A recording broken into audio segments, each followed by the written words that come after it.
আজকে রান্না করব বাঁধাকপি আর বেগুন দিয়ে একটা দুর্দান্ত স্বাদের রেসিপি তৈরি করব। তার জন্য কড়াই সর্ষের তেল দিয়ে দিয়েছি, 5 ফোড়ন আর তেজপাতা ফোড়ন দিয়ে দিয়েছি।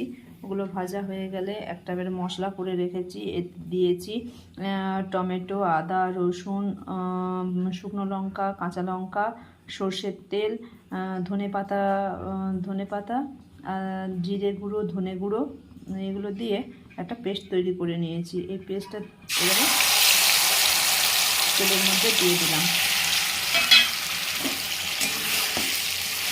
এবারে মশলাটা ভালো করে একটু কষিয়ে নেব।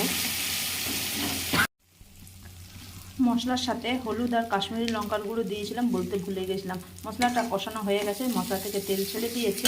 এরপরে এতে বাঁধাকপি, বেগুন আর আলু একটু নুন হলুদ দিয়ে ভাপিয়ে নিয়েছিলাম, সেই ভাপানো বাঁধাকপিটা দিয়ে দিচ্ছি। এবারে এটা ভালো করে মিশিয়ে নেব, একটু কষে নেব। বাঁধাকপিটা ভালো করে কষানো হয়ে গেছে।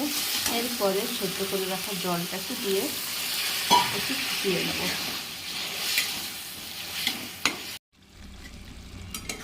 জলটা শুকনো হয়ে গেছে, আমার বাঁধাকপি আর বেগুনের রেসিপি তৈরি হয়ে গেছে। ভিডিওটা দেখার জন্য ধন্যবাদ।